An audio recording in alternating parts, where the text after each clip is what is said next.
Alam mo ba kung bakit madalas pumalpak ang mga plano mo? Dahil masyado kang maingay. Makinig ka sa aral ng mga Stoic kung kailan ka dapat manahimik. Hindi lahat ng plano kailangan mong ipagsabi. Kapag magta-travel ka, manahimik ka.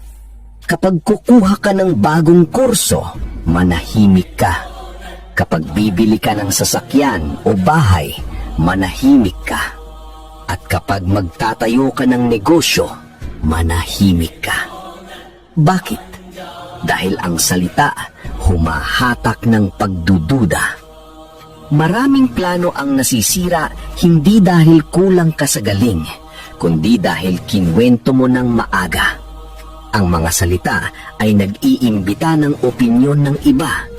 Ang opinyon ay nagdadala ng pagdududa